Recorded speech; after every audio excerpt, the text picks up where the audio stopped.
नमस्कार दोस्तों, मेरा नाम है आशुतोष मांडके और आप देखना शुरू कर चुके हैं डायनामिक इम्पल्शन। आज के इस वीडियो में हम बात करेंगे 11 नवंबर 2023 के करंट अफेयर्स की।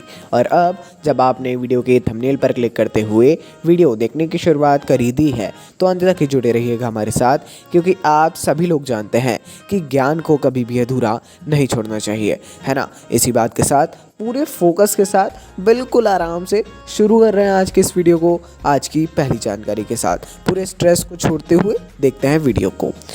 भारत के सर्वोच्च न्यायालय ने इस बार जोर दिया कि पटाखों में बेरियम और अन्य प्रतिबंधित रसायनों के उपयोग पर प्रतिबंध लगाने वाला उनका निर्देश 2021 के आदेश में जारी किया गया।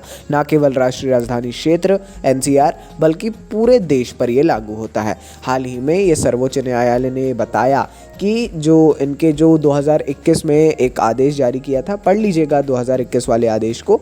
मुख्यतः वो पटाखों पर था, पटाखों पर से उसका संबंध था कि बेरियम, पटाखों में बेरियम और जो अन्य रसायन हैं, अन्य जो प्रतिबंधित रसायन हैं उनके उपयोग से, है ना। अक्टूबर 2018 में सुप्रीम कोर्ट ने हरित पटाखों, इको फ्रेंडली क्रैकर्स और कम उत्सर्जित करने वाले पटाखों, जिन्हें आमतौर पर बेहतर पटाखे कहा जाता है, इन्हें छोड़कर जो अन्य प्रतिबंधित रसायनों वाले पटाखे थे तथा अन्य जो ठीक नहीं थे, हार्मफुल पटाखे थे, उन पर प्रतिबंध लगाया था। और ये भी अब बोल दिया है कि ना सिर्फ NCR, ये पूरे देश में ये नियम लागू होंगे। आप भी अपने ज़िले में अवश्य देखिएगा, दीपावली का समय है ना, इतना आप सभी को ज़रूर ही देखना चाहिए। आइए आगे बढ़ते हैं। भारतीय संसद का शीतकालीन सत्र 4 दिसंबर से 22 दिसंबर तक चलने वाला है।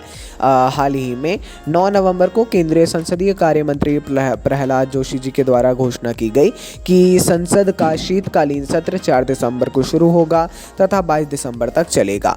इस सत्र के दौरान देश से संबंधित विभिन्न मुद्दों पर विचार विमर्श के लिए कुल 15 बैठकें आयोजित की जाएंगी। अभी यह है ऐसा, और इन चर्चाओं से महत्वपूर्ण विधायी मामलों और अन्य मुद्दों पर चर्चा होने की भी उम्मीद है।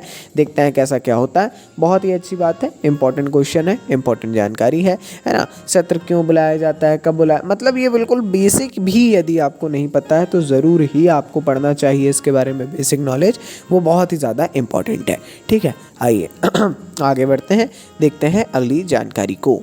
अगली जानकारी, हाल ही की एक घोषणा में यूनेस्को ने अपने क्रिएटिव सिटीज़ नेटवर्क में 55 नए शहरों का स्वागत किया। जानकारी ना हो तो हम आपको बता दें, यूनेस्को का एक क्रिएटिव सिटीज़ नेटवर्क है एक सूची कह सकते हैं।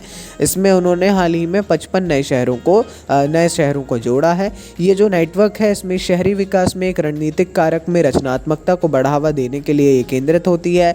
और विशेष रूप से इसमें 2 भारतीय शहर कोझिकोड और ग्वालियर ने एक प्रतिष्ठित नेटवर्क में शामिल होकर अपनी पहचान बनाई। अच्छी बात है, इन 55 में हमारे भारत के 2 शहर शामिल हैं, जिले शामिल हैं, कोझिकोड और ग्वालियर, ठीक है। ध्यान रखिएगा इसके बारे में, ये भी एक इम्पॉर्टेंट क्वेश्चन है, इंपॉर्टेंट जानकारी है, ज़रूर इसके बारे में पढ़ लीजिएगा। यूनेस्को के बारे में भी पढ़िएगा, अन्य सूचियाँ देखिएगा। आगे बढ़ते हैं। भारत के मुख्य न्यायाधीश CJI DY चंद्रचूड़ जी ने हाल ही में सुप्रीम कोर्ट परिसर में स्थित एक अद्वितीय प्रतिष्ठान मिट्टी कैफ़े का उद्घाटन किया। मतलब इन्होंने सुप्रीम कोर्ट परिसर में एक कैफ़े का उद्घाटन किया है। हालांकि कैफ़े, इसका नाम है मिट्टी कैफ़े। क्या है ऐसा खास? यह कैफ़े पूरी तरह से विकलांग व्यक्तियों द्वारा प्रबंधित किया जाता है, अर्थात इसमें हर एक काम दिव्यांग व्यक्ति ही करते हैं। दृष्टिबाधित है, सेरेब्रल पाल्सी वाले और पैराप्लेजिक हैं, ऐसे लोग हैं इसमें शामिल, ठीक है। दिव्यांग ही पूरा संचालन कर रहे हैं, पूरा मैनेज कर रहे हैं इस पूरे कैफ़े को। मिट्टी कैफ़े नाम है, काफ़ी बढ़िया है। हमने जितनी फ़ोटोज़ वगैरह देखी इसकी, है ना, देखिएगा। वीडियो भी उपलब्ध है, वीडियो भी आप देख सकते हैं। आइए आगे बढ़ते हैं। भारतीय वायुसेना की एक टुकड़ी दुबई के अल मखतूम अंतर्राष्ट्रीय हवाई अड्डे पर पहुंची है, जो 13 से 17 नवंबर 2023 तक विमानन प्रेमियों को रोमांचित करने वाली आयोजित एक द्विवार्षिक कार्यक्रम प्रतिष्ठित दुबई एयर शो। आप सभी जानते होंगे दुबई एयर शो के बारे में।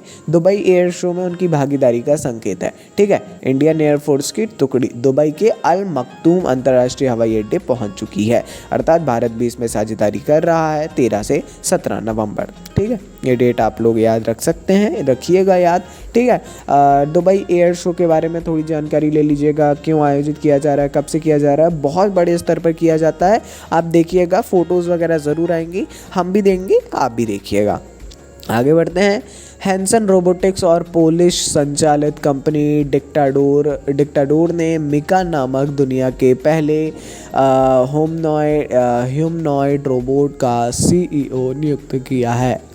ये जो नवोन्मेषी परियोजना है, इसका लक्ष्य है कंपनी के अद्वितीय मूल्यों के साथ उन्नत कृत्रिम बुद्धिमत्ता अर्थात AI और मशीन लर्निंग का मिश्रण करना।